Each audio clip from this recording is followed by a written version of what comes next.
And we are back, friends. This is Blackjack, by the way. He is my wonderful little kitty who does not like it when I stream. He gets very upset. Yeah, you're a good kitten, though. He's a good kitten. Okay. Mwah. Go lay down, be chill, and you'll be okay. Friends, welcome back to Bad Decisions Club presents the Fallout TRPG. I appreciate everyone that's been here so far. Before we get back into it, I would like to remind everyone that we are collecting money for the Alzheimer's Association. We are at $130. Whew, I'm a little bit out of breath because I just ran to go get my cat. But wow, $130 is about $110 more than I expected to make on this stream. So I really, really appreciate everyone who has donated up to this point. If once again, you can take a look at the rewards. We already have a mysterious stranger locked and loaded, but you can always, spawn some enemies, maybe create a swarm of ghouls, that sort of thing. There are some rewards available. And once we hit $200, then our players will get another bonus perk. All the money is going to a very worthy cause. So I really appreciate all of you that are here with me right now. So with that in mind, we are going to go ahead and jump back into the game.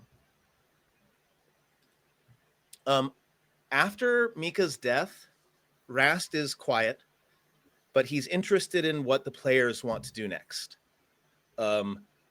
Let's start just by asking, what are folks' immediate reactions to Mika finally passing?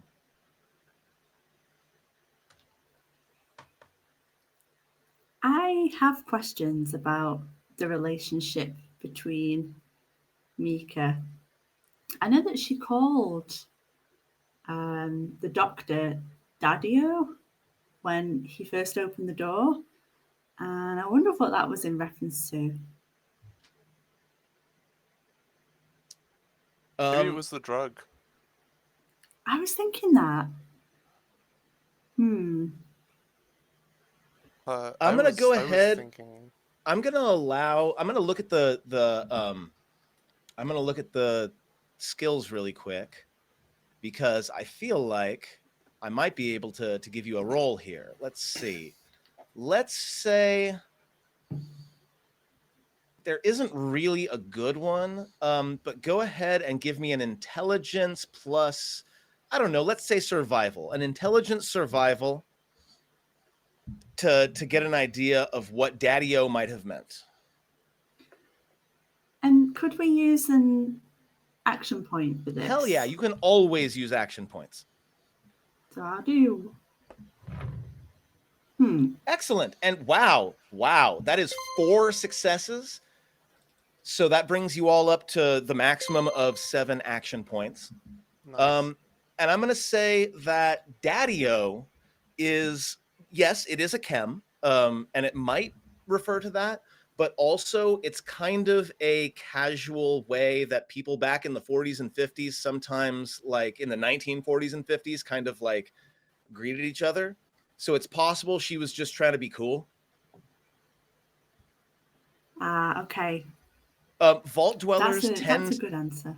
Vault dwellers tend to be very insulated, and as we know from Fallout games, like the 2020s are just or the 2220s are just obsessed with like 1950s American culture.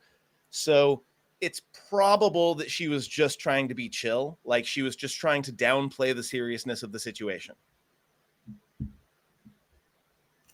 I love it when a robot tries to decipher slang. It makes me very happy.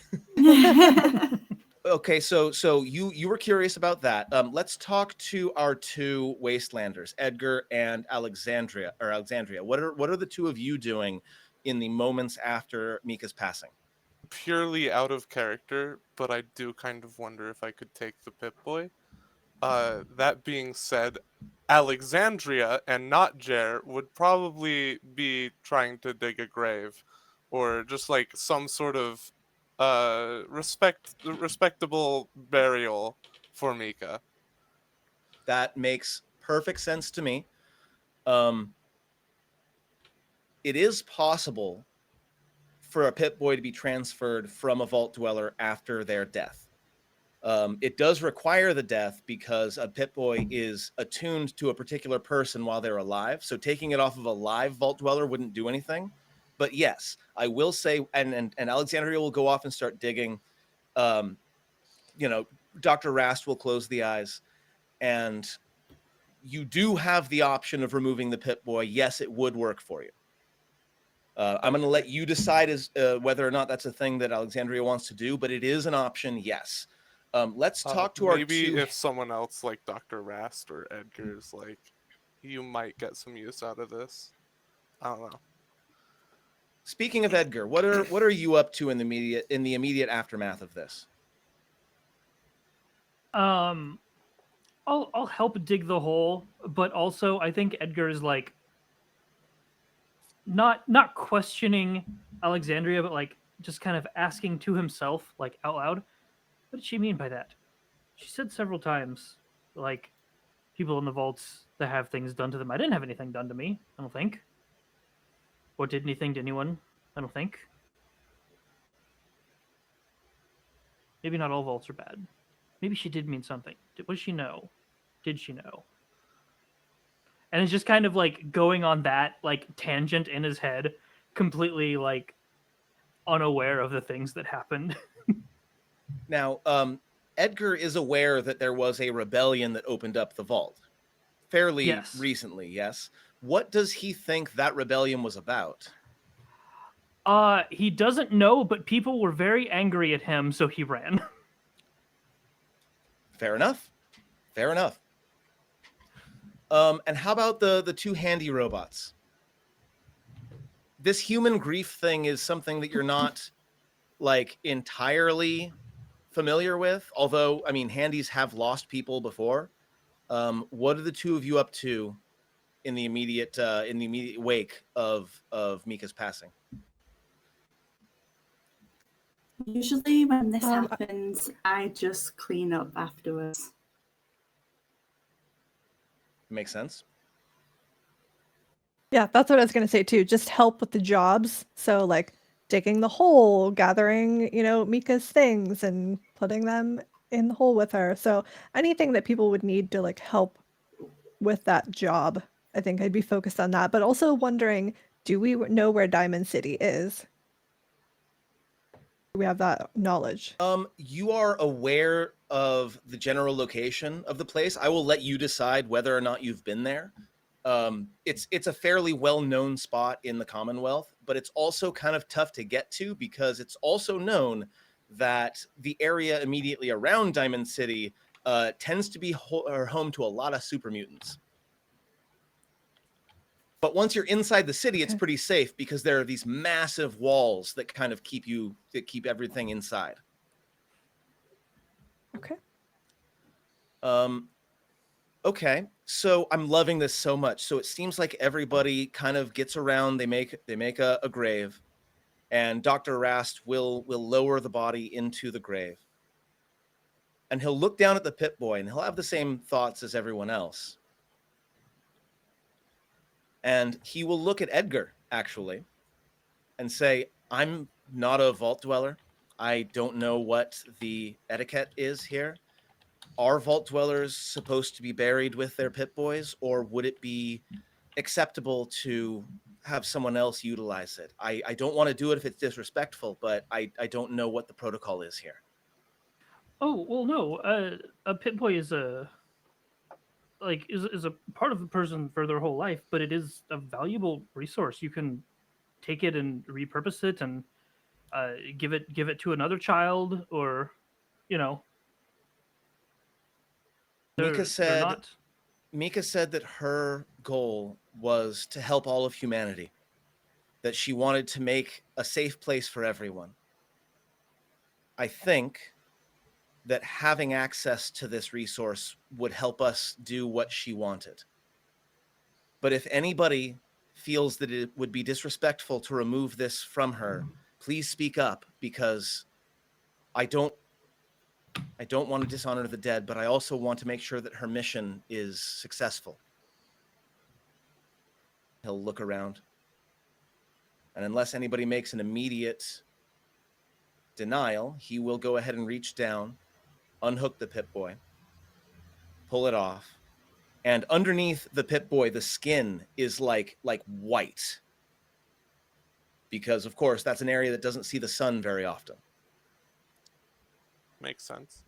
And he's going to look at it, and he's going to get a little bit of a hesitant look, and he'll turn to Alexandria, and he'll proffer it and say, "Would you like to put it on?" Sure.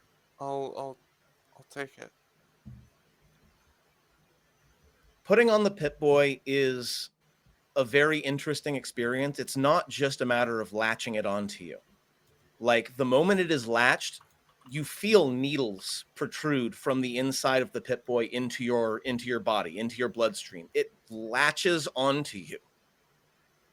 And there are two things that I'm going to say, or there are three things that I'm going to say right away. You get 3 benefits from this. Number 1, you got a radio. Number 2, you've got a flashlight. And number 3, the next time you are in combat, you will feel chemicals being injected into your blood that allow you to essentially, for a moment, take a second, look around at what's happening around you, and be able to it almost feels like time is moving more slowly, and you can see the weak points of your enemies. Now, you're not going to be able to see that until you get into combat again, but the first time you get into combat, like, VATS will activate, and that's a thing that you will not be used to. It's a thing you get, but it's a thing you will not be used to.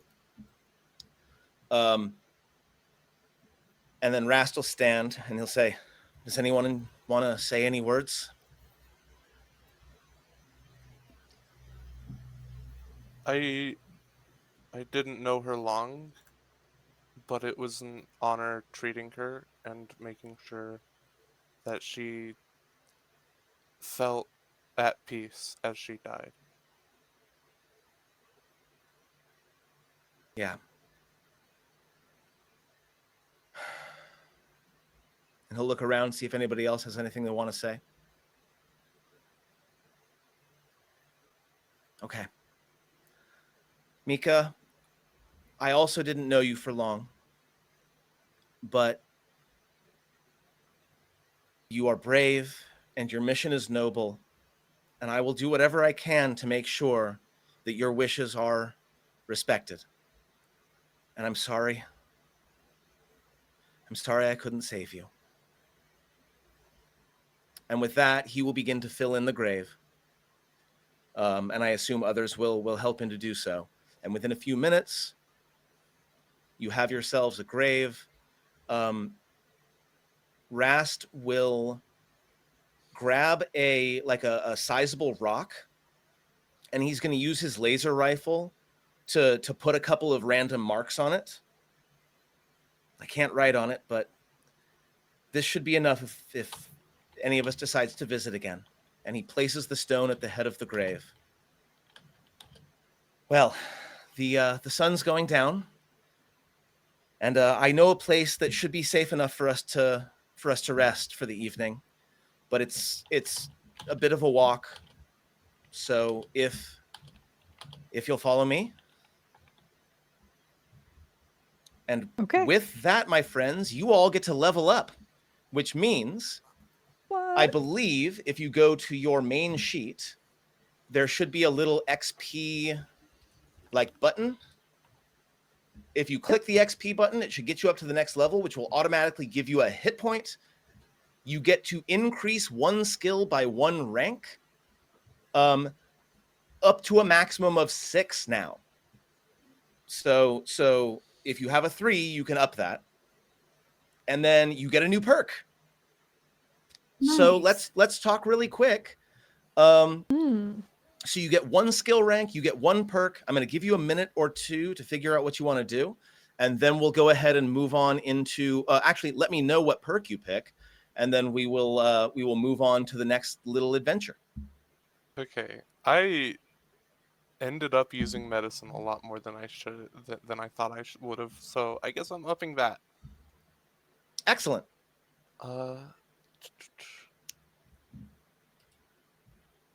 Let's see. I feel like I used science and survival, so I think I'm going to level up one of those. Sounds good to me. Um, While we're doing this level up, as a reminder to our wonderful viewers, we are currently at $130 on our charity stream. If that number hits 200, then they will get yet another bonus perk to help them in the wastelands going forward. Now, again, only if you have the means, only if you have the inclination. But if you do, please do consider giving that donation and helping our players out and helping out folks with Alzheimer's all over the world. How do you see what the perks do? If you click on the lightning bolt, it should open up a dialog box Oh, okay. in Fantasy Grounds that will tell you what it does. Okay. I'm gonna take Smooth Talker, which Love it. lets me re-roll 1d20 when I'm making an opposed, speech, or barter test. Remember that you have that because I won't. Okay.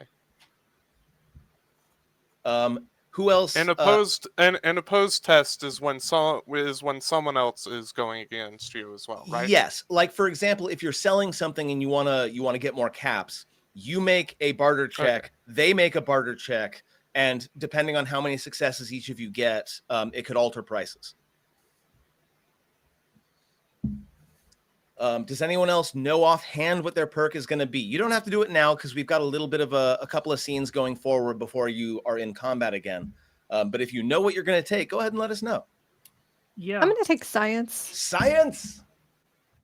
Yeah, it lets you mod She blinded laser me. weapons, energy weapons.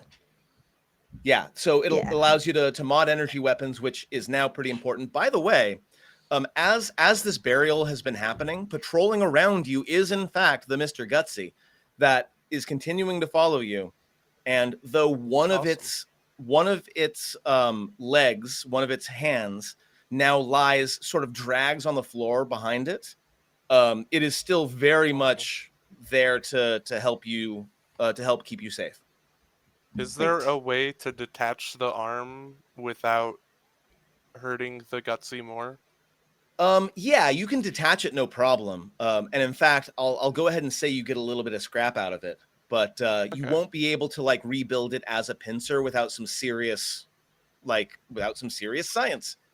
And Dr. Rast does indeed have a laser rifle, which he used in the previous combat. Yeah. Oh, I was gonna mention he shot at the grave header, the gravestone, and I'm just like, who hasn't written things with their guns before? It's just a way to demarcate this rock from all the other rocks. Indeed. Let's go ahead and get moving. And again, go ahead and pick your perks. No rush. So it has been several hours since leaving Vault 95 behind after Mika's death. The travel has been hard, but Dr. Rast continues to push recklessly ahead into the wee hours of the night. And in fact, as you're moving, as the night falls, you can see the glow of the glowing sea in the distance to the south and the west. Dark clouds blot out the stars, bringing with them a light but deadly rainfall. As the rain starts, Rast curses quietly beneath his breath and changes course, leading you to a burnt-out house nearby. Only sections of the house's walls are still standing amidst the rubble, but its tin roof still hangs on the ceiling, if just barely. It's at least enough to protect you from the worst of the whipping radioactive winds and the acid rain outside. I slept here last night and it seemed safe enough, Rast explains quietly as he removes his lab coat and tosses it over a broken couch in the living room. Beneath the coat, Rast is wearing nothing more than a set of dirty underjohns. Underjohns, really? Okay. I'm just saying what the module says. With a small gesture of his itself. Yeah, apparently it's long underwear plus lab coat. With a small gesture of his hand, he motions to a makeshift fire pit by which a small pile of unused dry wood remains. I suppose we should stay here tonight. Diamond City's still a long hike from here, and we'll need our rest, he says simply. Before he disappears into one of the back rooms of the house, leaving you all alone with one another. So let's start with how do you stay warm? There's a storm out there. Something is on fire. There is a fire pit in the middle of the room. And there is dry wood there, but so far the fireplace is cold. Let's just make sure not to light the entire house on fire. I That'd would be like like I would a- like to use science to make a fire. It does say he's Oh, I clothed from would've- head to toe. Yes, I think by long johns we're talking about like both upper and lower body, right? Like this isn't Yeah. just yeah. So I would have expected fire would be a survival check. I'm gonna say, well, it depends, I suppose, on how you go about lighting the fire.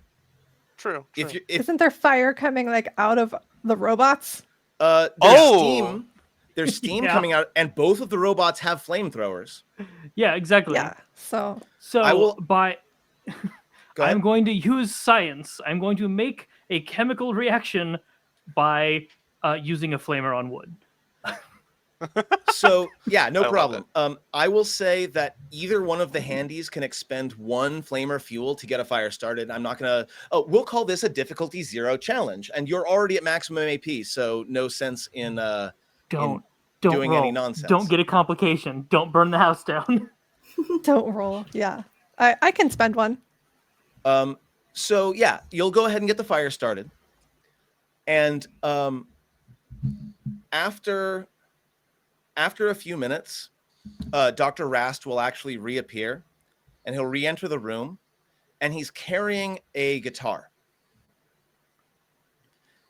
And he sits down next to the fire, and he begins to tune it, and he says, I don't know about all of you, but it's been a very, very rough few days, weeks, months for me. If you don't mind, I think that I'd like to play a little. It helps me relax, but only if you're all okay with it. I'd love to hear you sing. Play on. Okay. And he will, after he's done tuned up, will lean forward and he'll close his eyes, and he will begin to play.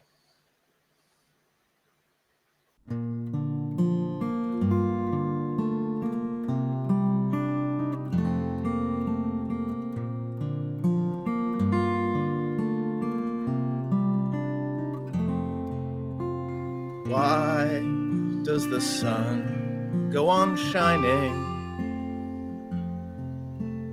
Why does the sea rush to shore?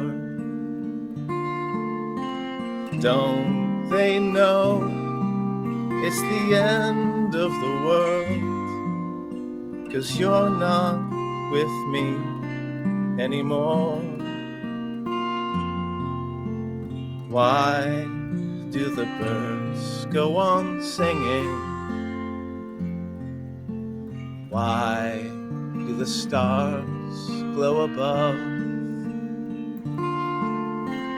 Don't they know it's the end of the world? It ended when I lost my love. I wake up in the morning and I wonder why everything's the same as it was. I can't understand, no, I can't understand how life goes on the way it does. Why does my heart go on beating? Why do these eyes of mine cry? Don't they know it's the end of the world. It ended when you said goodbye.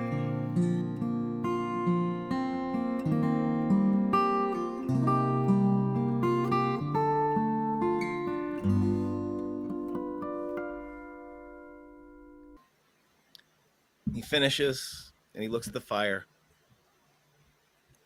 and he says, you know, it's easy when you're just out there surviving, trying to just make it past the next few minutes, the next few hours. It's easy to forget. It's easy to push it a bit or push it away, to not think about it. But it has been so many weeks since I've seen my wife and my daughter, and I don't know where they are, and I don't have any leads.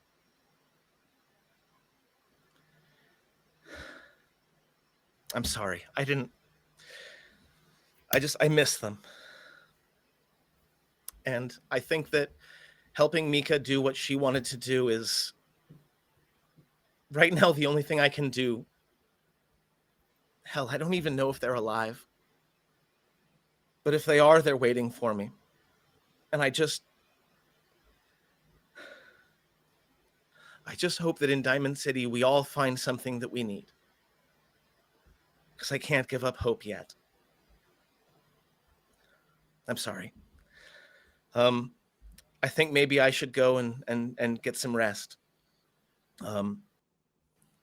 Feel free to look around. This is not my place. This is just a spot that I've sheltered in before. So if there's anything here, feel free to take it and make use of it. But I'm sorry. I should get some sleep. And he'll stand up and he'll back out and he'll make his way through a door into the back room. And what do you all do? Shall we scavenge? Yes.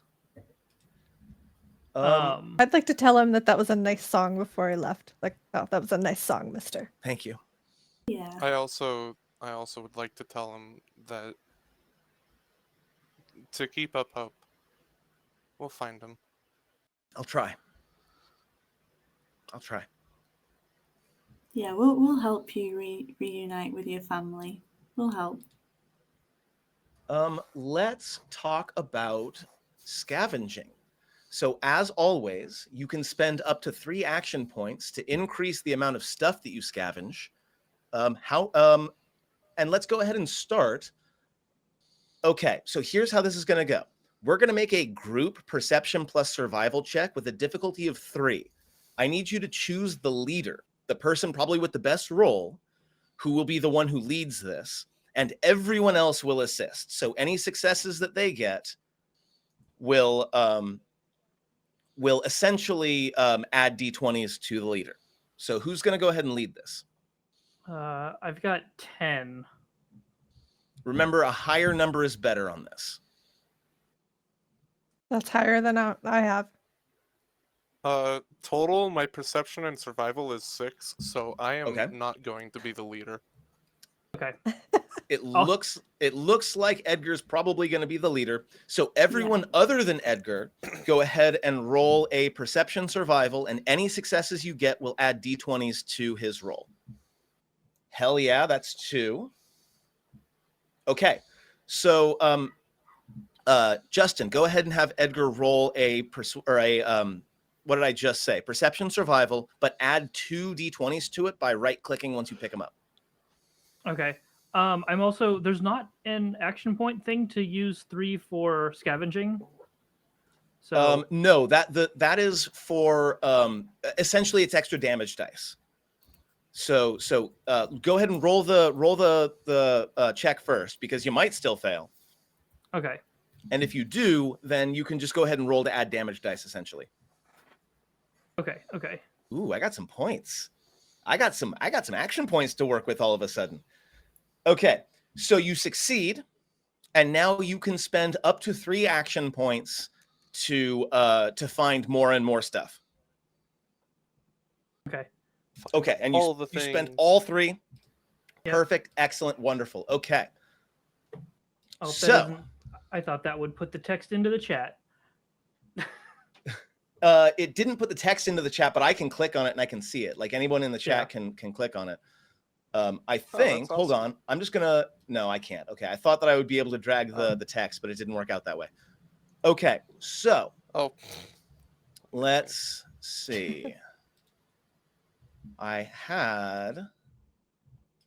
Wait, where'd it go? Oh, there it is. Okay, scavenging the house.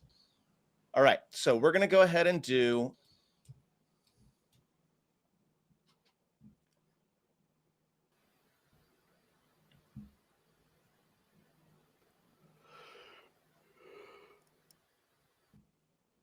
Okay, so to start with, and again, I'm putting this into the party inventory, and this is only the first roll. There's going to be at least one or two more. You got, first off, an army helmet, like a bucket helmet. So one of you is going to want to equip that. You find a beer, you find a can of purified water, and you find an old box marked Salisbury steak. You also find some assorted junk, like fans and typewriters and bullshit that you find. This is all junk in the Fallout TTRPG is just marked as either junk, rare junk, or uncommon junk, right? And you can use that to build stuff.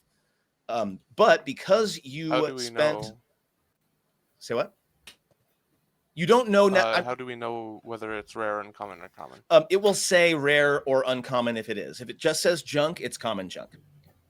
The normal stuff, the normal Fallout stuff. You're right that it's weird that typewriters are still a thing in the 2200s, but apparently they keep showing up. And then let's roll that again. Funny enough, you got military fatigues, which go really well with that army hat. You find another purified water, just a random tarberry, some more junk, and a box of gumdrops, which I'm also putting into the chat, or not into the chat, into the party sheet. And then finally, probably again from the same body that had the military stuff, you find a leather armor right arm. So a piece of leather armor that fits on the right arm. And that's what you get with your roll. I would like everybody to go ahead and click on the party sheet, which is in the very upper right under the tools submenu in Fantasy Grounds. And you should be able to see all the stuff that's on there. So let's talk about distributing things. But also as you're figuring that out, you did just have someone sort of bare their heart to you. Do any of you have any stories or anything that you share, anything about yourselves that you share while you're sitting around the fire or while you're searching the room for scrap? Not yet. Okay. I would say that I do not understand the feelings in the song, but the words reminded me of everyone who worked in the hotel where I worked in Good Neighbor. Everyone who I knew also went away when the raiders came and took over the hotel. And I was just left, and I still don't know where they are. So although I don't understand his feelings and I can't sing, I recognize some of the words as things that I've known before. Does Sally share any of this information with the party? Yes.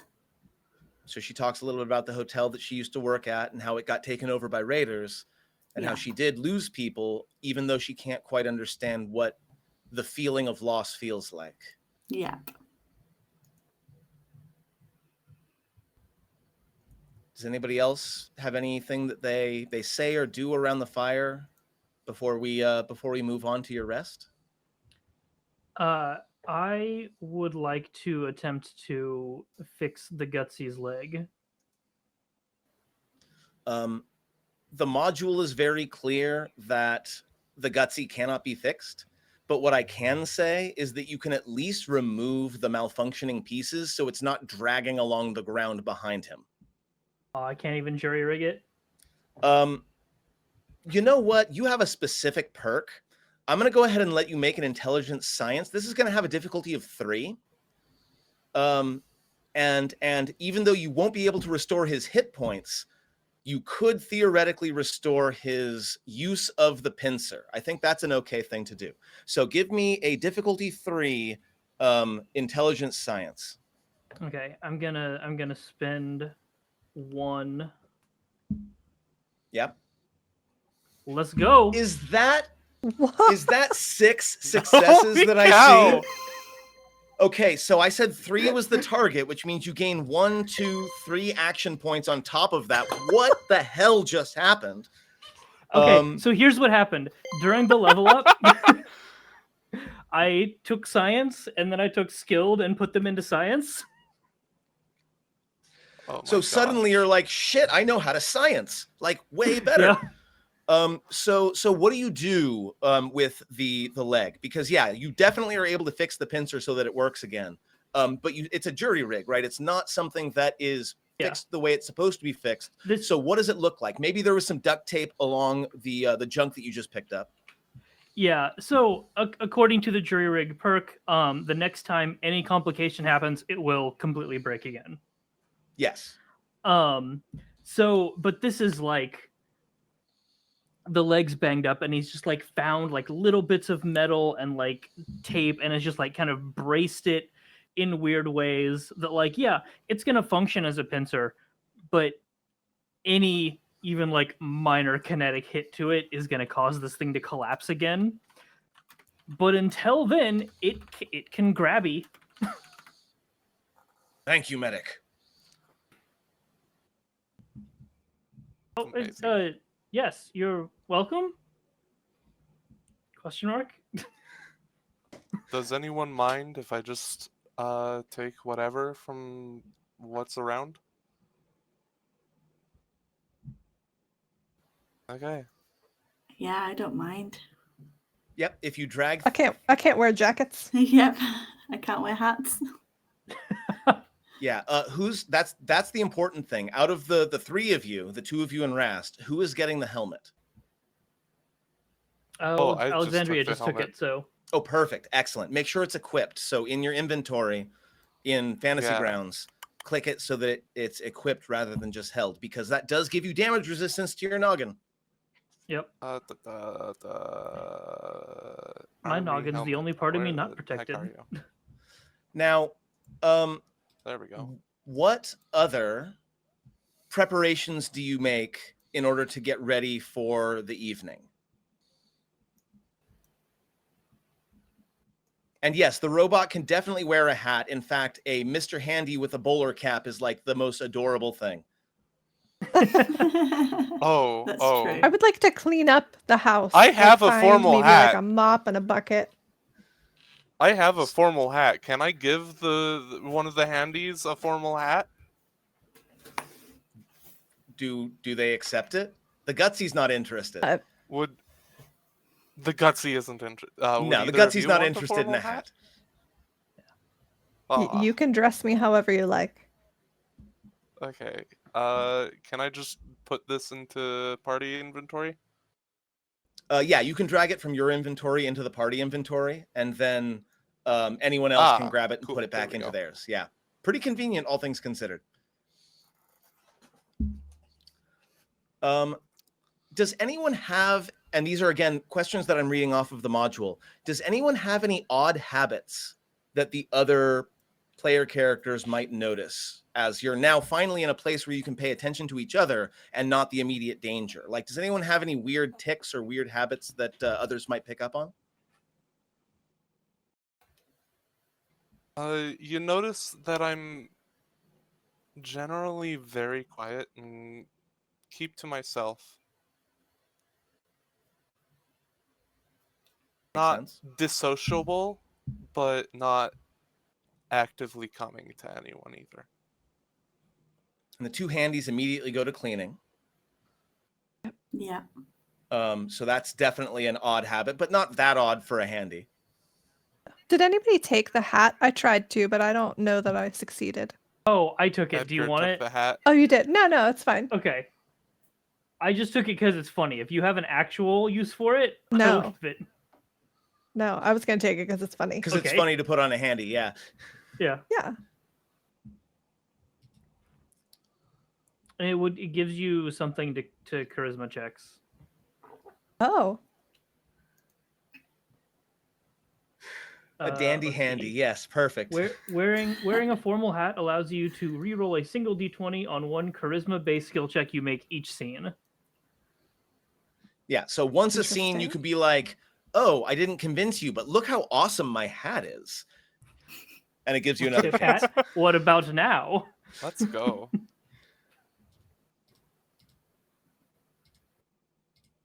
And I am removing all of the enemies from the combat tracker.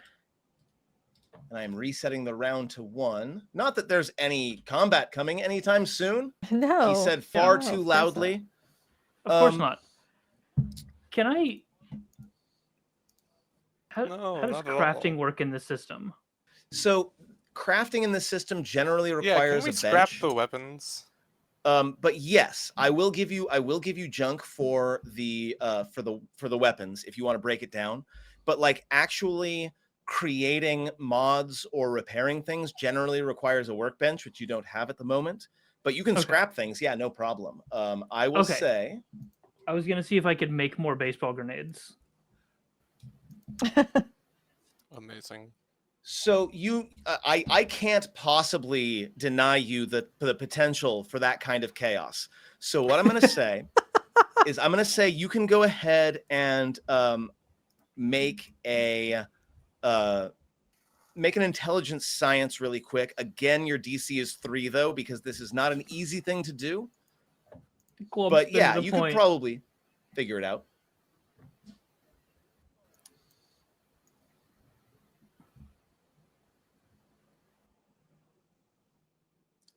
Ooh. Oh no. Ooh. Well, Interesting. Okay. Yeah. So 3 successes, but 1 complication. Oh. Now, instead of being mean What's and the saying that the complication is that the grenade will blow up in your hand when you use it, instead of that, I'm just going to go ahead and give myself 2 action points to defray that complication, and I will say it succeeds. And you did get exactly the 3 successes that you need. So yeah, it's not a baseball because you don't have a baseball handy, but you do manage to find you wad up, I guess, some leather and some cloth into like a LARP spell, right? Like in LARPs, Okay. you've got a circular bit of cloth all mashed together with some explosives in the middle. So essentially, you have a LARP fireball that can actually explode, but it will, for all intents and purposes, be a baseball grenade. So yes, you are able to make such a thing. You have 1 in your inventory. Can I take? I'm gonna steal this from our from wonderful people in chat. Can I make it a typewriter? A typewriter grenade? Yes, of course you can. There's like I was ever going to say no to that. Thank you. Throw it with both hands, like ugh. Yes, we now It have explodes and all of the typewriters. keys just go everywhere. Yeah, it's like when they put little bits of like shrapnel inside a grenade to make it more deadly, right? Except it's the keys that are going to fly everywhere. Typewriters are not light, but yes. You now have a typewriter grenade. Fantastic, wonderful. Okay. This is a very serious charity stream. Are you strapping that to your Yes. belt? No, it just Edgar like opens up his lab coat, takes the typewriter, puts it in, closes the coat, and it fits directly back onto his chest. Now, Okay. what Amazing. I have 2 more questions that I want to ask, and then we'll move on to the next scene. What questions do you ask each other? You don't know each other. You are all strangers. Do you engage in any conversation, or is it all business all the time?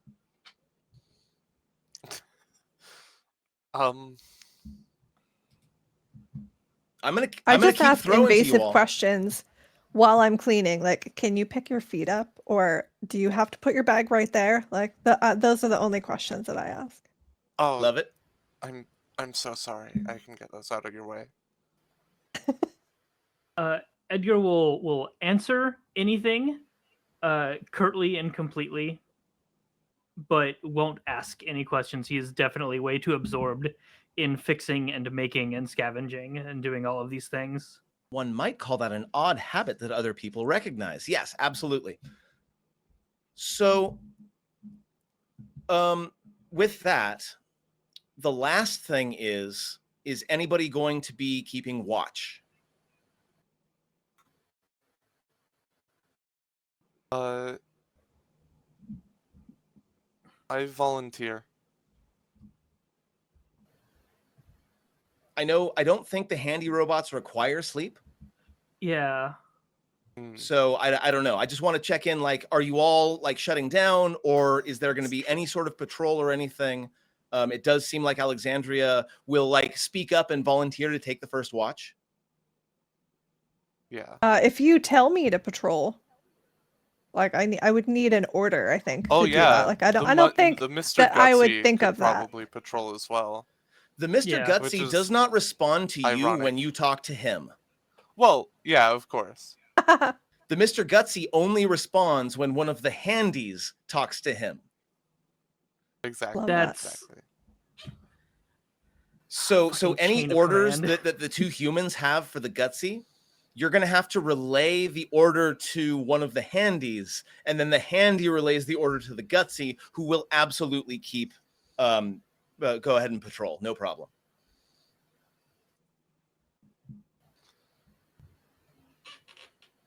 Okay, we can do that. If you do issue that order, I can patrol with the Mr. Gutsy. Yeah, me too. Okay. With 3 handies around, like that's a pretty safe space, so the humans will be able to sleep pretty soundly, pretty safely. It's kind of cold, but again, you're shielded from the rain, you're shielded from the worst of the storm, and I imagine eventually each of you is able to fall into a somewhat fitful sleep. As the dawn is about to break, I need a perception survival test separately from each of the handies, please.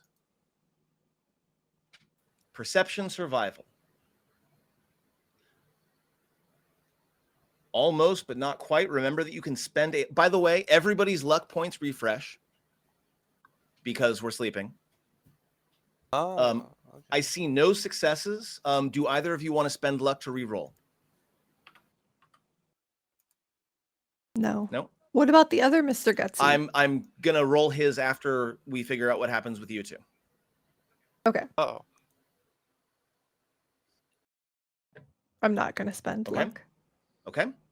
So just before dawn, you hear the two of you, the two handies, and also anyone who's a fairly light sleeper, wakes up to the sound of automatic gunfire. And you hear vaguely in the distance, "Yeah, you better run." And the Gutsy will return to the camp and to the handies that are patrolling and say, "Just a dog. I chased it off." Good job. It's gotta be someone else's dog, doesn't it?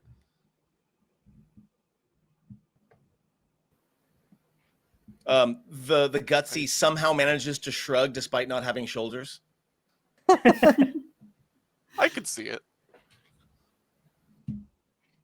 Okay. And then, Rast will awaken as well. He'll come out and check to see if there's any danger. I hope you all slept okay. I know this isn't a great place. He'll pull like a satchel, and he'll hand out some jerky. He does not specify what kind of jerky it is, but he will hand it out to anybody who wants it. Good sign. That's always a good sign in the Fallout universe.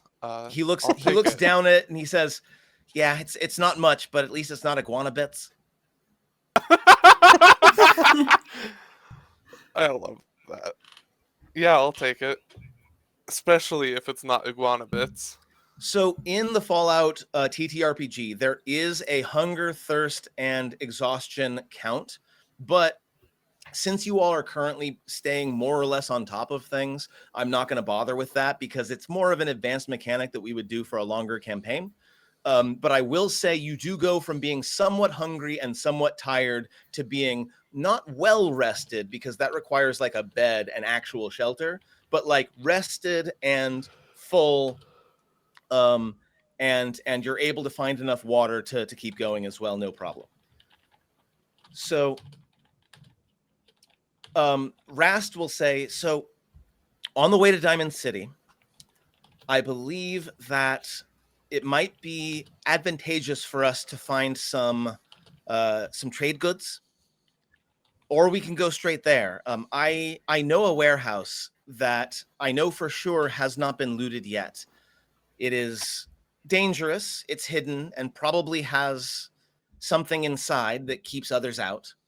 But if you like, we can go and find some trade goods so that when we do get to Diamond City, people will be more likely to help us.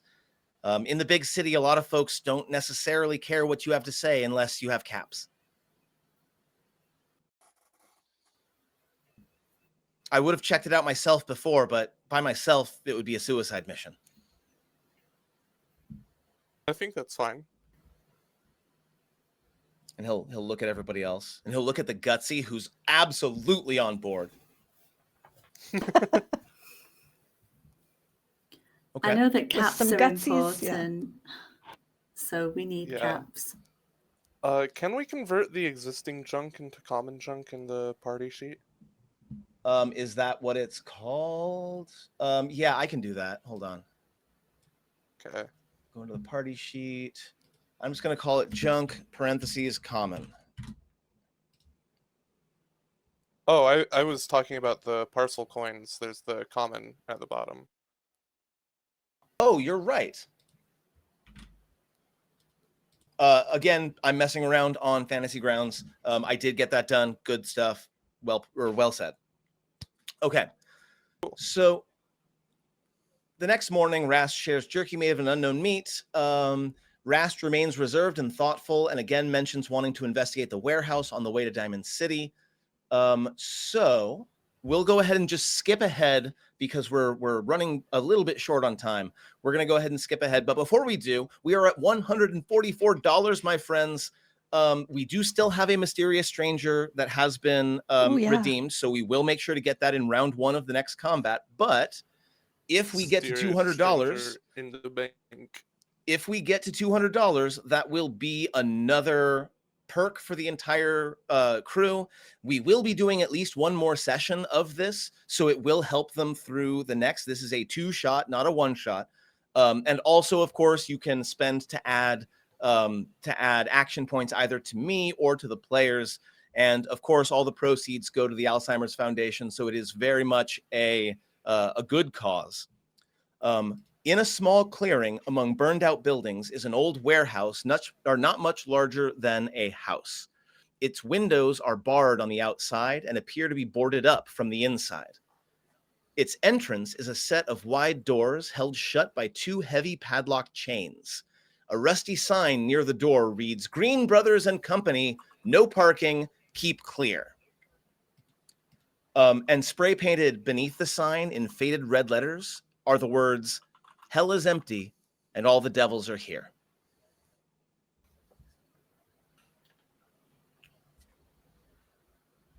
It is daytime, so I imagine you all are being a little bit stealthy here and there. I'm not going to make you roll for it, but I'm assuming you're not just like walking down the middle of the street. Yeah.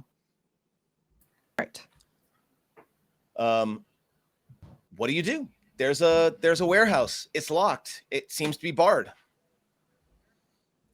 Are there any other doors, like maybe the old school, like basement doors, or anything like that? I'll say you sort of make a circuit of the warehouse. There are windows that seem to be boarded up from the inside, but the door seems to be the only door. Like this is not this is just it's not like a house, it's a warehouse, right? It's got one big door in the front that's chained up, a few windows, but nothing other than that. No, there's no back door, no basement door. No roof access. No roof access that you can see. I mean, that doesn't mean you can't climb onto the roof, but there aren't any ladders or anything that go up there. Yeah, the companies of the Fallout universe are not particularly interested in things like fire safety. Worker safety is not a big priority in the Fallout universe. Nobody remade OSHA. So I would say that the message, hell is empty and all the devils are here, reminds me of messages that raiders would write in the hotel. And I think I would like to check if there are any other symbols or anything else that's painted that we might be able to look at. Give me On a the perception walls. survival. Just you.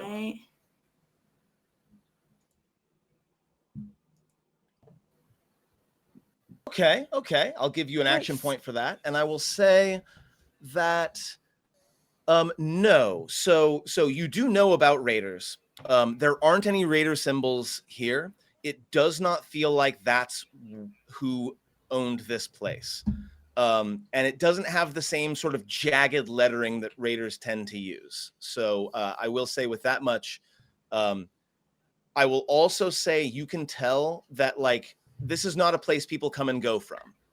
Like there aren't any real prints anywhere. Like it seems like this is a place that's been shut up for a long time.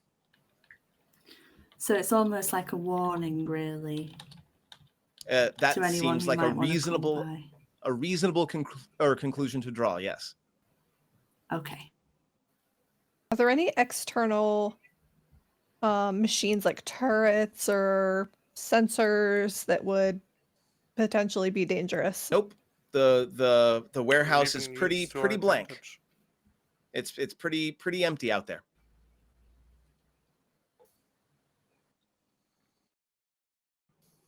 I will say that the yard behind the warehouse has a bunch of wood scrap and like a broken chain link fence and some other junk. The building does not seem to have been disturbed anytime recently.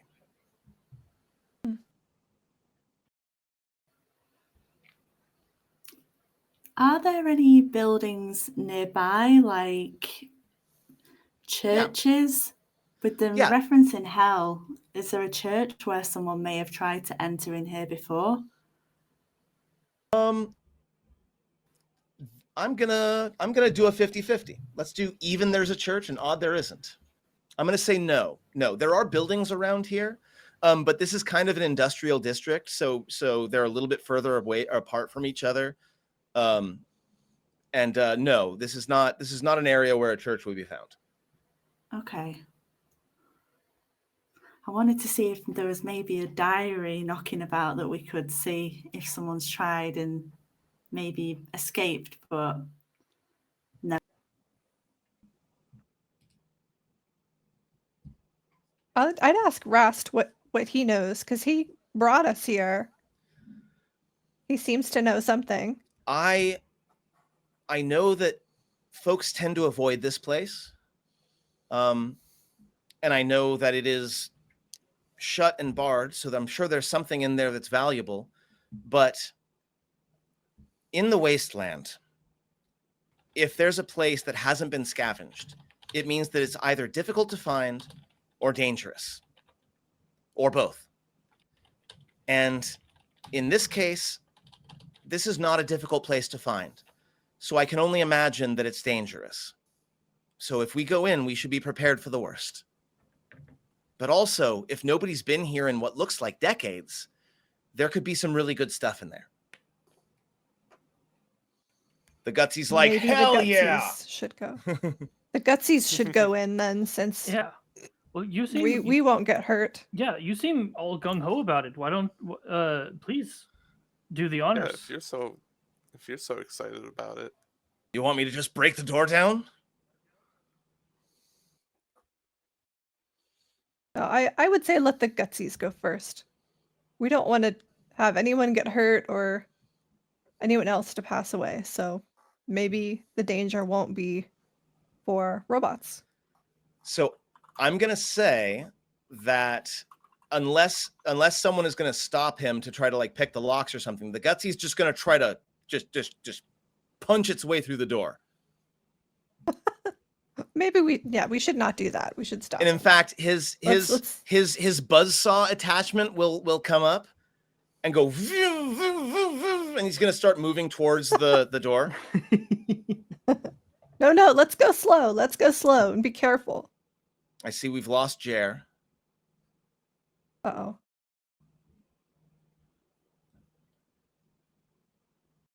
Good call. Good call. No worries. Okay. Okay. So Yeah, let's go slow and we'll just investigate and then decide how to proceed. So the door is secured by a couple of chains with a couple of padlocks.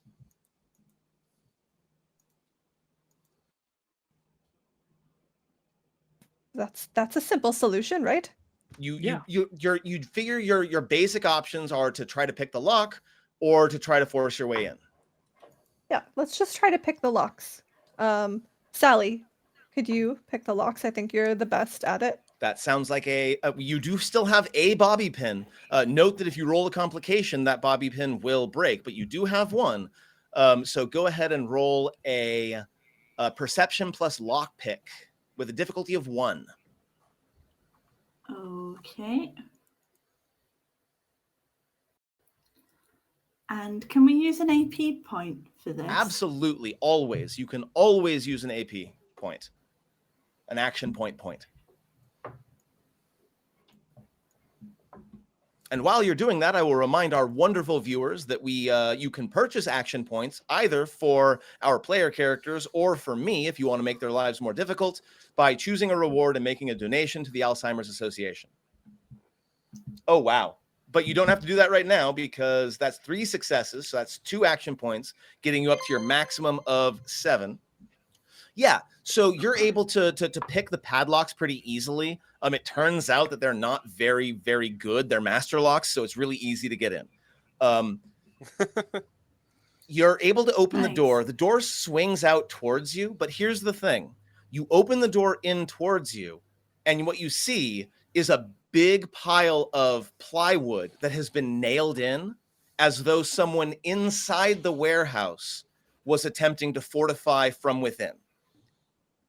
So you open the door up, but there's like a wall of plywood in front of you that it looks like some sort of makeshift barricade from inside.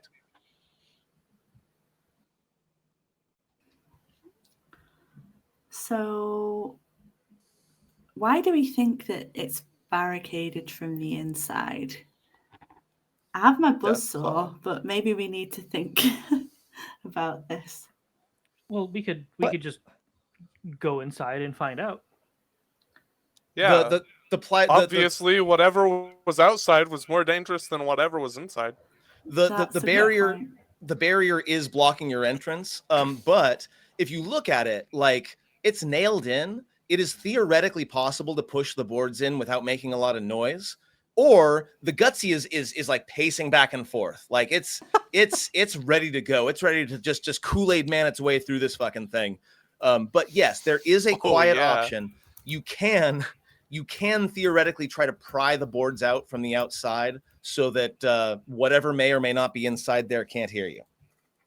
Does it sound like anything's alarmed at this point? Like, can we hear like something pacing on the inside or any noises? I'm going to say that's a difficulty 0, which you're just going to take because you already have the maximum AP. I'm going to say no, there does not sound like any sounds of movement or alarm within the building.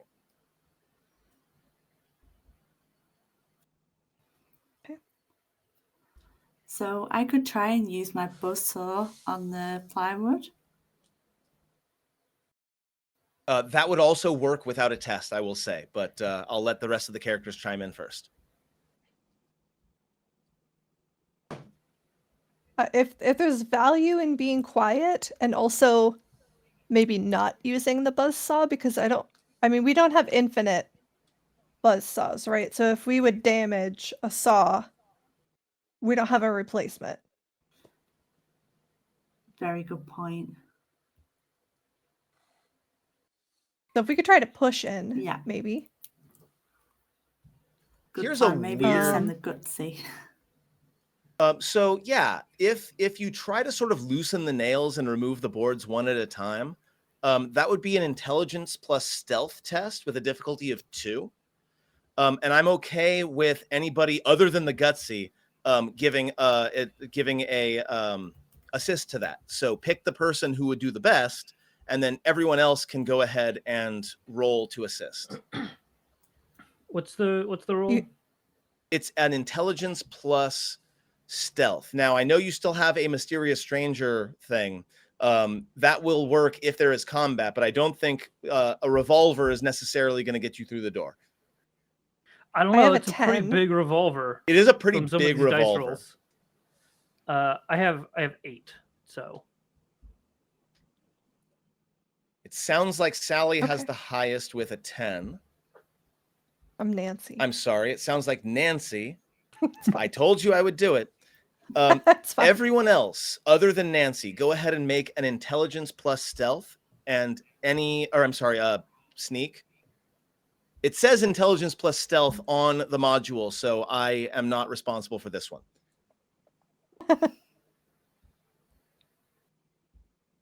Okay. That's so many. I'm just gonna. There's so many successes. The complication, I'm gonna go ahead and take action points for. But yeah, that's so many.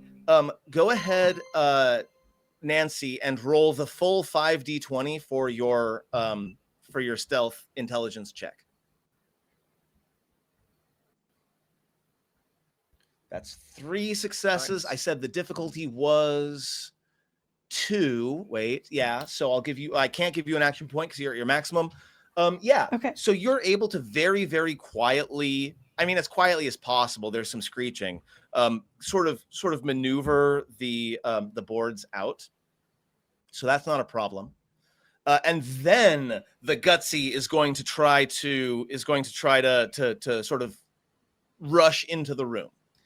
The inside of the building is dark and entirely unlit, but for a few rays of light shining through fist-sized holes in the ceiling. The rows of metal shelves are mostly bare, having long since been picked over by scavengers. Rast steps inside behind the gutsy and clicks on a flashlight, shining a beam down the center aisle. Crouched over sits a ghoul, a young woman with scraps of flesh falling haphazardly away from her cheeks. She is chewing on her own arm, slurping decayed meat from the bone while she stares off blankly at something in the dark. So, we're going to go ahead and say that as Rast moves the flashlight over the ghoul, it turns and looks up. And let's go ahead and get into combat, I think. So I'm going to drop a few ghouls. No Molotovs. oh, I don't have any Molotovs. Good. No typewriter bombs. So we're going to go ahead and jump right into combat, my friends. We are going to start with the mysterious stranger who immediately, as the ghoul turns to look, appears right beside the gutsy. Like the gutsy was there and it moves aside like a train in a movie. And suddenly the mysterious stranger is standing there, leveling his gun at one of the ghouls and is going to take a shot. And thank you to whomever it was that donated that mysterious stranger. I appreciate you. Yes, thank you. Yay. Absolutely hits in the head for just a crap ton of damage. I'm a math teacher. That's a normal unit So of measure. many dice. So again, the one that was chewing on its arm stands up and begins that thing that ghouls do where they rush towards you with surprising speed, right? But as it does, suddenly there's a guitar sting and the mysterious stranger appears, fires his revolver once, and just explodes the head of the lead feral ghoul. And we're going to go ahead and move on to the Gutsy, who's going to go ahead and shoot with his 10mm auto pistol. Oh, wait, not that one, but it doesn't matter. Does hit. And because it has a fire rate of 4, count them 4, the Gutsy is going to go ahead and do a lot of damage also.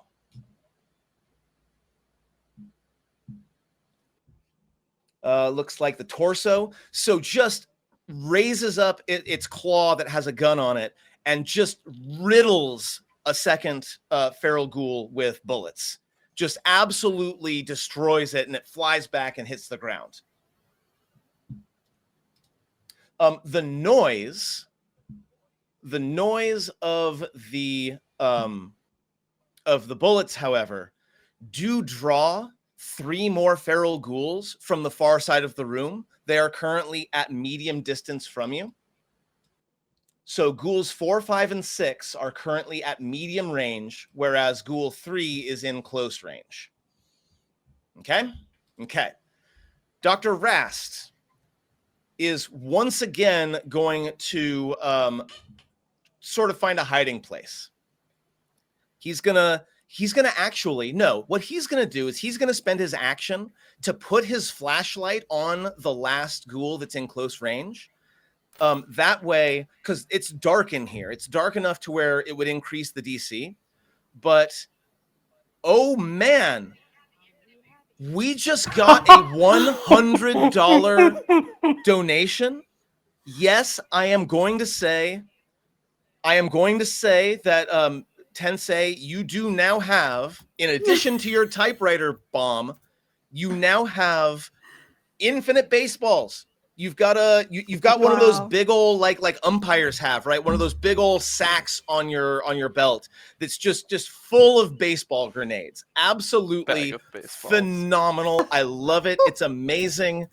Wow. Thank you, Gail. Thank you, Gail. And Thank also, you, Gail. Everyone gets a chance to go ahead and pick a perk. We are in the middle of combat, so let's do that at the end of combat. Because we're kind of in the middle of things, but be thinking about what perk that you want to take at the end of this, because we just hit over $200. Absolutely incredible. Thank you so much, Gail. Dr. Rast is going to shine his flashlight on the closest ghoul so that it cancels out the extra difficulty from attacking in the dark. Make sense? Awesome. Edgar, it's your turn. How far away is the furthest thing? The furthest thing. The furthest, why can't I say furthest? The furthest ghoul is on the other side of the warehouse and kind of in shadows.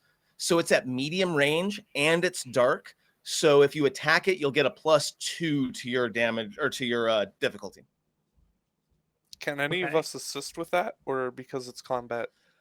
I would say with an action like Rast did, if you have, for example, a Pip-Boy, which is a flashlight, you can use your action to shine that flashlight on an enemy, and that enemy will be marked so that the darkness doesn't affect you. Yeah. Okay. But that will take an action on your turn. So I can't do that. Yeah. That said, you can totally throw the grenade just blindly. You've got plenty of them now. I'm going to, obviously. They just donated for infinite baseballs. What am I going to do? Not throw baseballs? It would be insulting if you didn't. There are 3 of them on the other side, so go ahead and make the roll. You do have 7 action points, so you can absolutely dump action points into accuracy. I literally just did while you were saying it. Oh, beautiful. Just hell yes. With a baseball grenade. Hell yes. Nice. So you get the 3 successes you need, plus an extra, getting you back up to 7. So you huck this baseball grenade into the back of the warehouse. It's going to explode all over those three ferals. Go ahead and roll your damage. This is going so much better than the tests before the stream. So much better. It The test really stream, is. we all died. Yeah. All right, hold up. I'm going to use a luck. You're going to use a luck to re-roll 3 of those, yeah?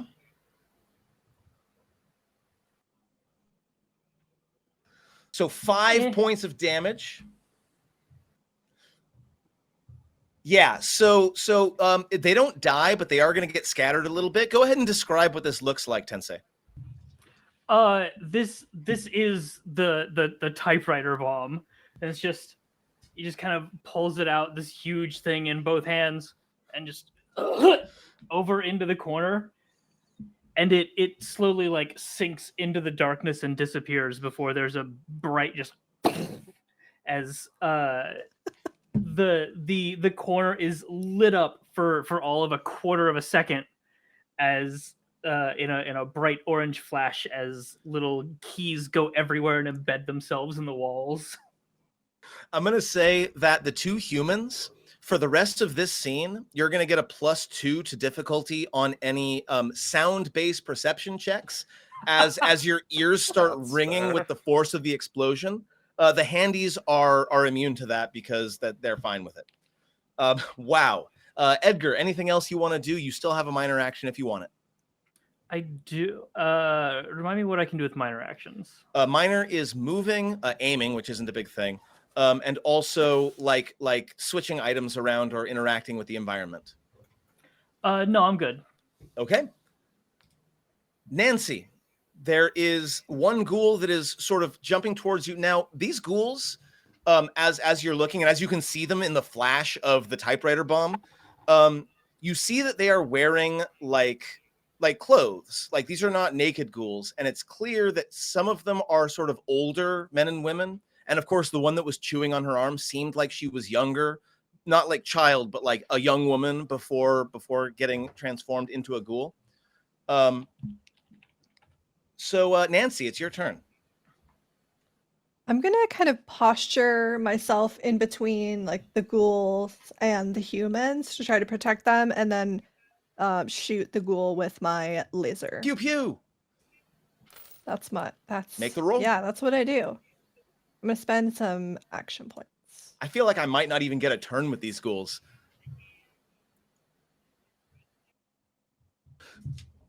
We have a mole rat. Excellent. I'm going to go ahead Close. while you're doing that, and I'm going to pull the mole rat. Oh no. By the way, the extra feral ghouls that are like in the dark shadowy corner don't seem to be showing up on the combat tracker. Is that You're intentional? right. There. Now they should be visible. Awesome. Thank you. Okay. Yeah, enemies Oh are my gosh. Yeah. automatically considered to be hidden until I unhide them. So thank you for the reminder. Cool. So you shoot. Okay, so you get a success, but also a complication. I'm going to say that the laser works, but it overheats. Yeah? So that laser emitter is going to be unavailable to you for the rest of this combat. So you're able to take your shot, roll your damage, but you have to wait for a few minutes for it to cool down before you can use it again. You deal 1 point of damage. Should I spend a luck, you think, to You could re-roll those 3. re-roll 3? Okay. Yeah. Yeah. So just I'm pick up gonna the do that. damage die and right click till you have 3 and then roll it. And I'll yeah, there we go. That one's cracked. The damage die, the blue one all the way on the left rather than the regular D6. Oh wait. Oh. I'm sorry. That's all good. There we go. Another 3 points of damage. I love it. Excellent. And actually, some effects were rolled. So I'm just going to check Nancy's sheet really quick. I want to make sure that your laser doesn't have any sort of effect. Inventory, I don't know. laser emitter. No, it's piercing, but it doesn't have any sort of effect. Okay, cool. So yeah, you managed to like burn a hole into the let's say the arm of the ghoul. Anything else before I move on to Alexandria? No. Alexandria. Okay.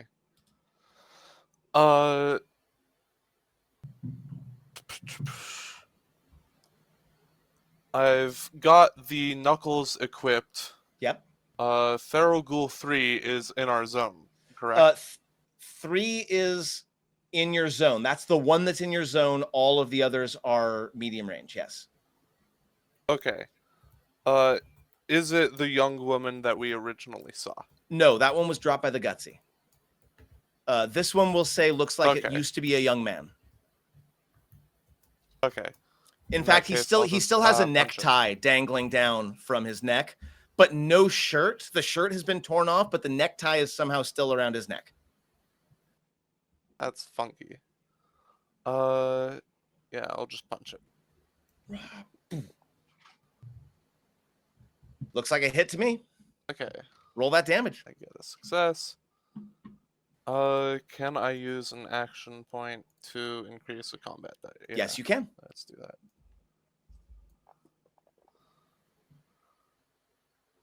Two points of damage is not enough to kill it, I'm afraid. So you are able to like punch, and you do feel like bones giving way underneath your fist, but it still manages to stay sort of staggeringly up. Anything else before we move on? The next person to act will be the ghouls. Darn.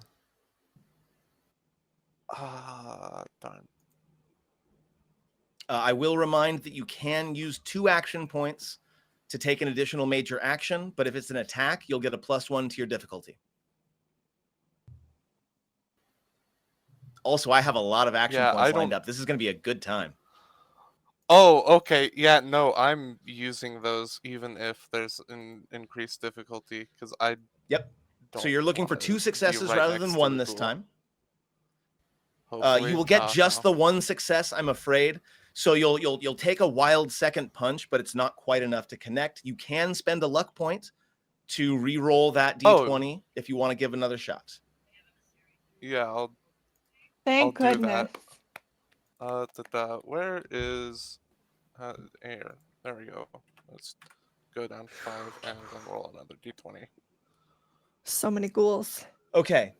And a 12 is unfortunately not good enough. However, as you're trying to take this punch, you hear once again in the background from somewhere a guitar sting as a trench-coated man steps out from behind one of the metal like racks and takes a single shot with his heavy revolver.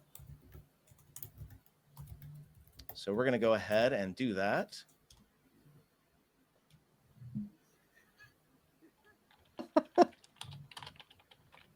And yeah, so you go to take the second punch and you're unable to make it. But as you're looking and as you're in melee range of this thing, the bullet just explodes its head into gore and viscera. And that just like all over the front of Alexandria's face. And you think there might be some brains in your mouth and just blood all over your front. And then the headless feral ghoul sinks to its knees and to the floor in front of you as the mysterious stranger once again vanishes. With the most distraught look on Alexandria's face, she's just like, oh God, what's gonna happen with the next person who sees me? Feral Ghoul 4 is going to take its minor action to get into your zone and get up in... so the ones that are in the front are Alexandria and the Mr. Gutsy. Those are the 2 that are like in the front of everything.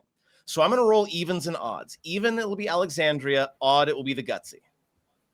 Okay, so it's going to go ahead and attack Alexandria. I have so many action points that I'm going to go ahead and spend 3 of them to add some d20s to my roll. God. Why don't you go ahead and spend 6? Oh, no, I'm saving some for damage. Oh no! It will hit, but it will generate a complication, which we'll talk about in a second. Actually, so as a result of that complication, I'm going to go ahead and just give the player characters 2 action points. That makes it a little bit easier.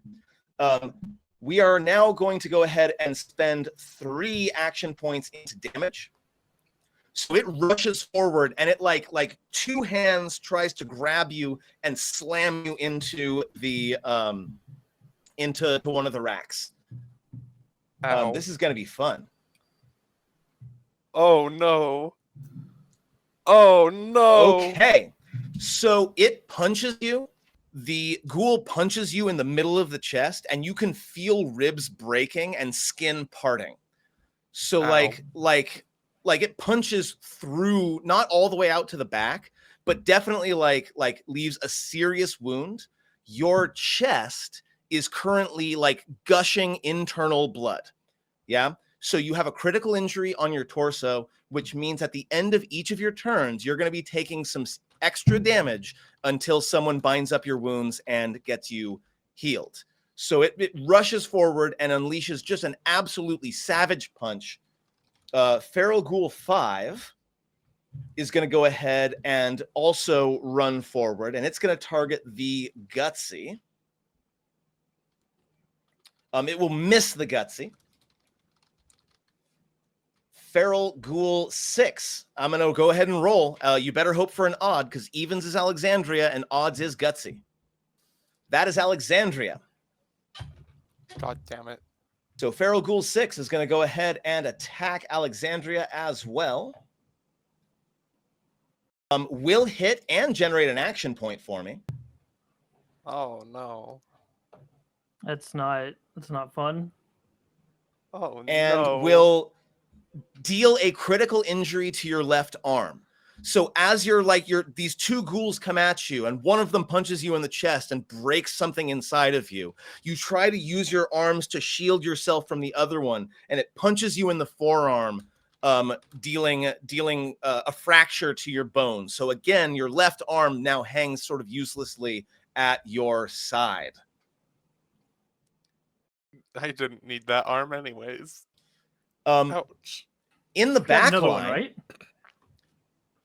in the back line, next to where Edgar is, you hear this weird sound that Edgar's never heard before, and you feel like a vibration under your feet. And then just busting out of the floor of the warehouse, a horrible naked mole rat just jumps up with its teeth extended, trying to bite at you. It does hit. So it'll bite you for 4 points of damage to your arm. So you're able to like again lift your arm up in front of your face, but it clamps down on your arm and you have to like shake it free so that it stops being on your arm, and it takes a fair amount of flesh with it, but you're not actually critically injured. We're going to go ahead and move on to Sally. I think hopefully I'm back, if you can hear me. Yes, I hear you, and I see that you have reconnected to Fantasy Grounds as well. Yeah, I was playing it cool because nobody noticed you were gone. Ah. So whilst we're just waiting for Sally to finish buffering her speech, I will try to, I think, go in with my buzzsaw. Yeah. And let me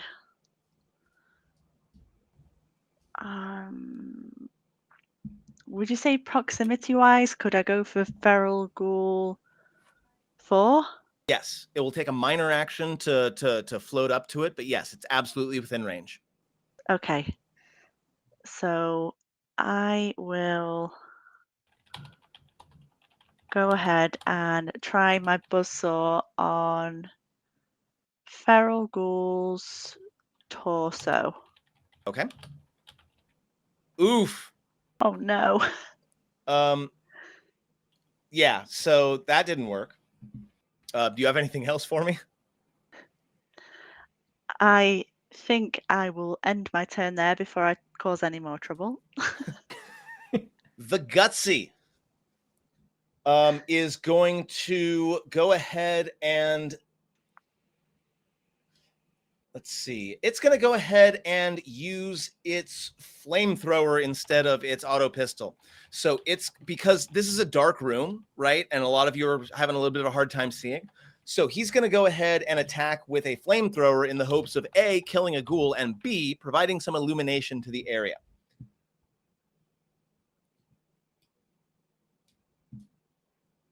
He's gonna He roll will complication crit. and accidentally. Oh thank God.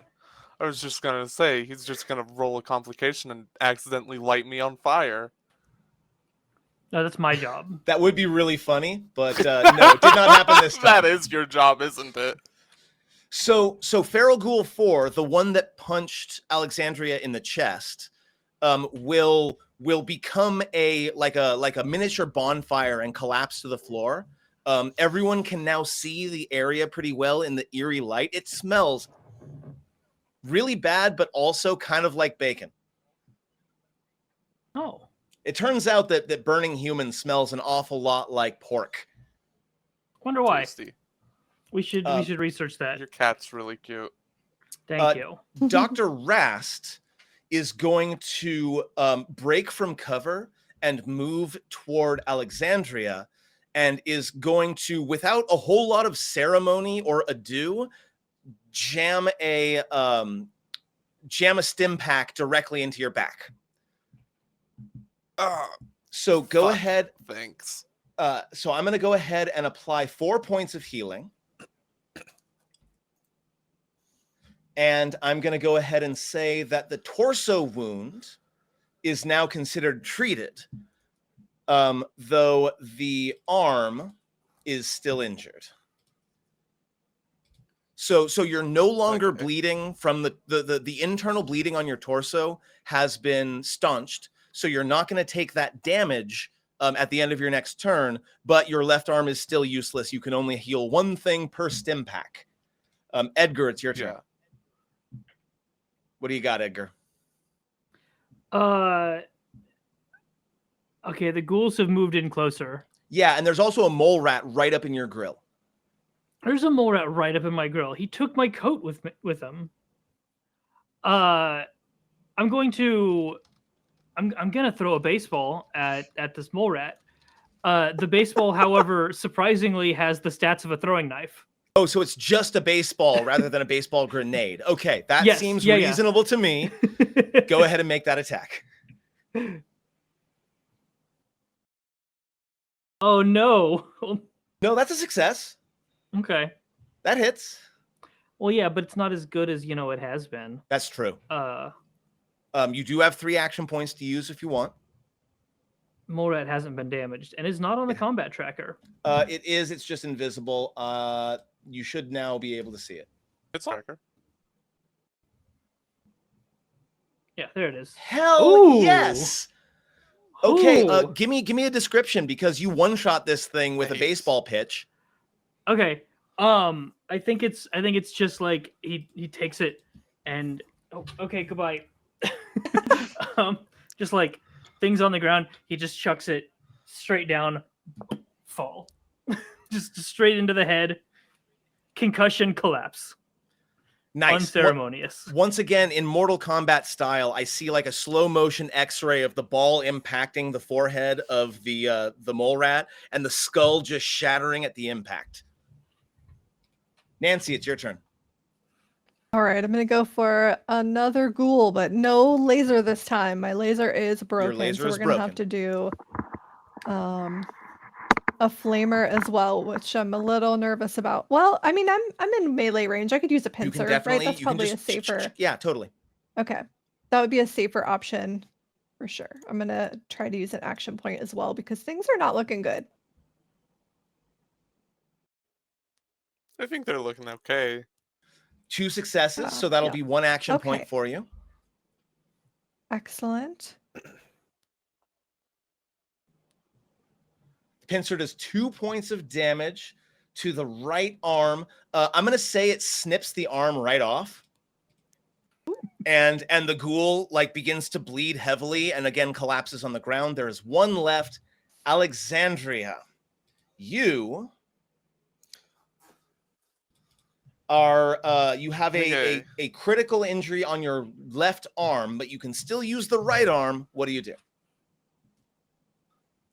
also took some pretty serious rads, but we'll deal with that later. Yeah.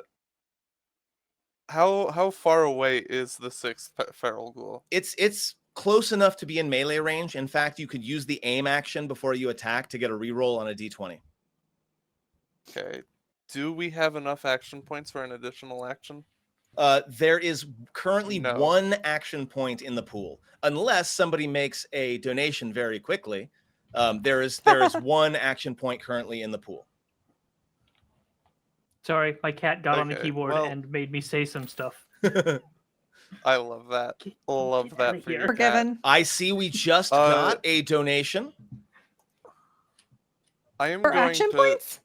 Oh, It was a $2 donation, so I'm going to go ahead and say yes. You did just pick up an action point, so you now have 2. Phew. okay, cool. Then I am going to punch this last feral ghoul. At least try to. You miss. Yeah, It's that a was it's a good thing you just definitely a got swing and a 2 miss. action points. You can take another swing. Yeah. So, well, Also, actually, remember you can spend luck points as well. Yeah, let's say how much luck you got. yeah, I'm going to medic myself. Okay. You I succeed on the took an additional 2d20 for faster healing. Gotcha. Excellent. So you do succeed on that, which means you get to heal yourself for a certain amount, which I think already applied. No, it didn't. Okay. You're treating your injury, right? Yeah. Okay, cool. So you're able to like use maybe the arm bone of one of the other ghouls as a splint. I don't know. You find Oh my something to use as a gosh. splint, and you're able to wrap it up, so you're able to use the arm again. That's good. Perfect. We are onward to feral ghoul number 6. There are now 3 potential targets right in front, right? There is Alexandria, which is going to be 1-2. The Gutsy is going to be 3-4. And then 5-6 is going to be which handy was it that just got in with the flamer? Or with the It was with the Nancy. pincer? It was Nancy. Okay, so 5-6 will Nancy. be Nancy. It's the Gutsy this time, thankfully for you all. So the ghoul's going to go ahead and attack the Gutsy.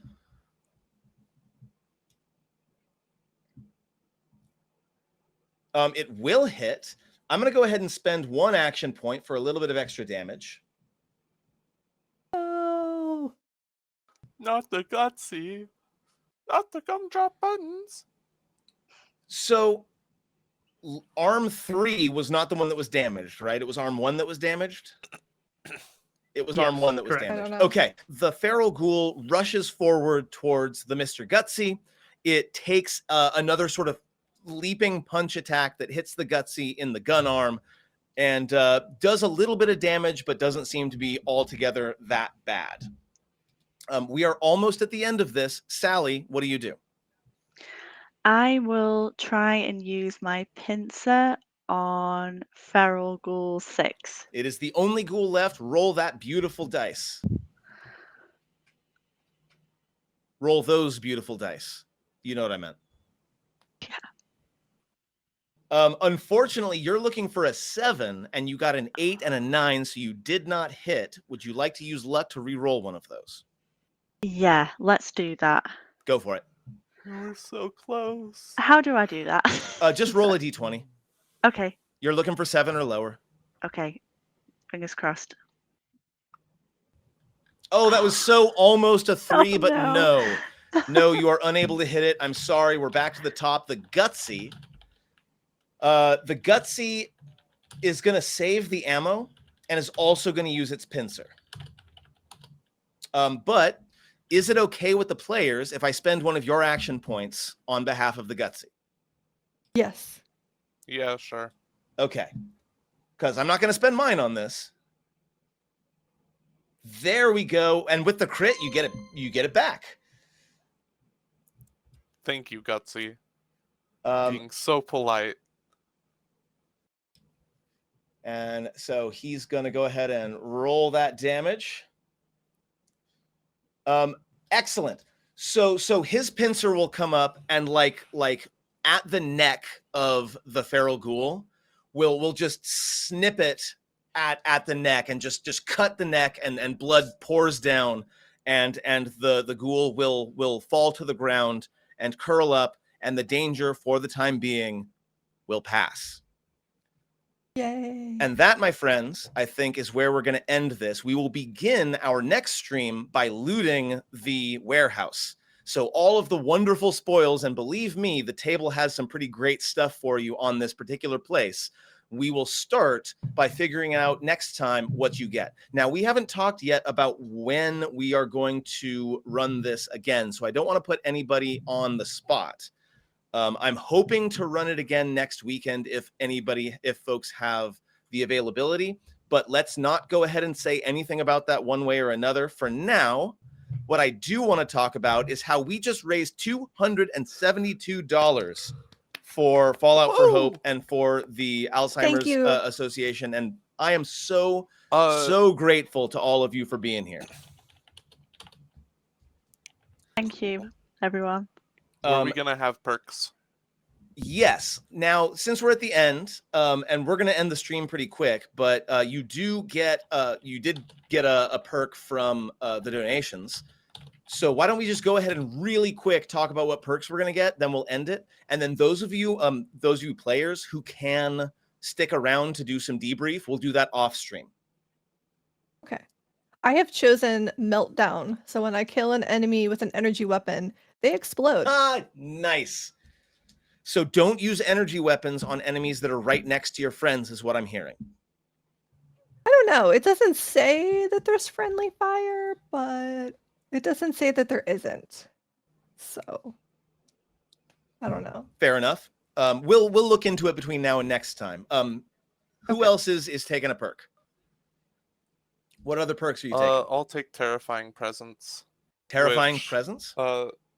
Yeah, it lets me, when I make a speech test to threaten or scare someone, I'll re-roll 1d20. Nice. Very good. Or I'm able to. Tensei, what are you thinking for Edgar for this perk? I am not sure. I will have to look through these and find something. Take your time. It's going to be a while before our next stream. Friends, why don't we go ahead and one more time just go really quick around the circle. Actually, I don't have to because your names and your contact information is right there on the amazing overlay that our producer M spent so much time coming up with. So in that case, I'm just going to say thank you very, very much for watching. We've got another one of these coming up in the next week or so. So please do, as the chat says, check out twitter.com/mathdemigod or twitter.com/BDCpresents. We will make lots and lots of announcements about our next game there. This has been so fun. I think we raised a great amount of money, and I am so grateful for everyone to be here or who was here. And with that, we're going to go ahead and sign off. Players, please say goodbye to chat. Chat, please say goodbye to the players. Thanks, everybody. Thank Goodbye. you. Goodbye, chat. Goodbye. to. Goodbye. Bye.